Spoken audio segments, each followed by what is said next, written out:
does inequality threaten a nation? And you looked at the billionaires' wealth, the billionaires around the world as a share of GDP, like in each country and globally. And if you look at billionaires as their share of the wealth around the world, on average, it's just under 10%. 9% of the wealth of billionaires. Billionaires have about 9% of the wealth of any country.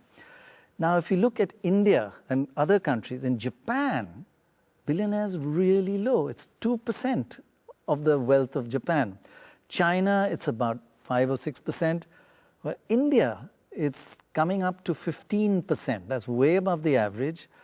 America is also roughly 15, so India and America are similar, but there are differences which we should go into. And Russia, 18%.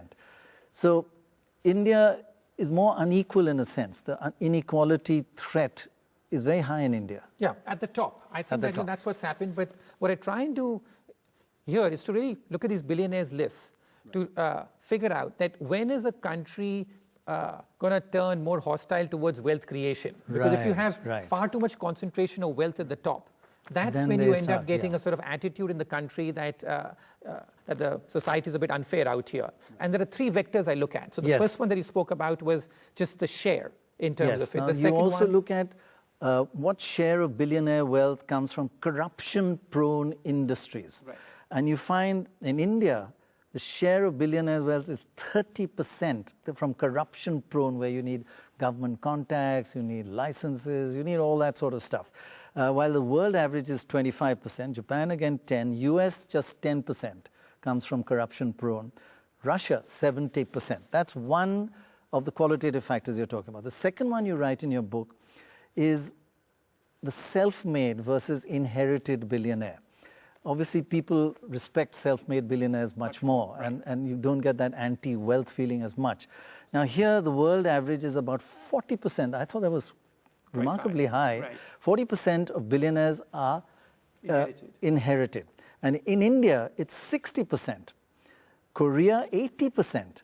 But again, Japan and US lower than the world average. So India, again, is in that area where people might start resenting wealth creation that you're talking about. This other thing I think is really out of the box, Ruchir. Good versus bad billionaires. Right. A good billionaire in India is making a comeback, but there was a time when bad billionaires were dominating India. But say like in 2010, 22% of Indian billionaires were good, only 22%. That means 78% were bad billionaires.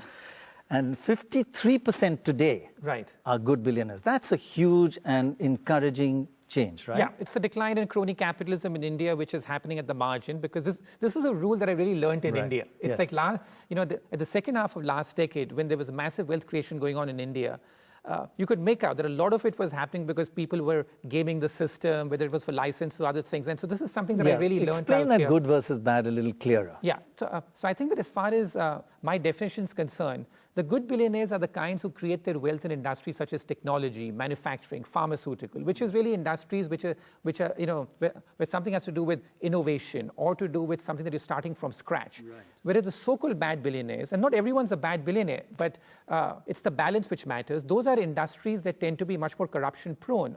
Often it can be real estate, it can be mining, it can be the commodity businesses, or where some government license is involved. So the issue is that any country is going to have some billionaires from all these sectors, but the balance is key. And in India was badly out of balance at the turn of this decade, but in the last few years, the balance is once again turning at least towards good billionaires, towards good by billionaires. Hard work and by entrepreneurship are moving ahead.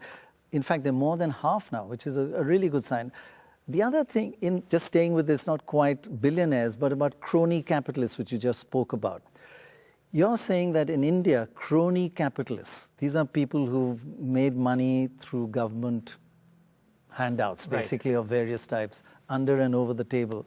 Crony capitalists finally are not doing well. Yeah. If you look at it, between 2010 and 2015, the Indian stock market has gone up 50%, but the crony capitalist companies, their value has gone down 50%. Yeah. That is just a huge spread. Yeah, that's right. And again, turning everything that we You believed about explain last crony decade. capitalism. Yeah, crony capitalism is the same thing about mad billionaires, about people who are creating their wealth basically based on government connections. So if you try and sort of identify those companies and see as to how their value has done, it's done much poorly. In fact, in India, there's been a real rush towards quality companies over the last decade. That's what investors are backing now. Right. But that is A positive change. Very Right. positive. That's right.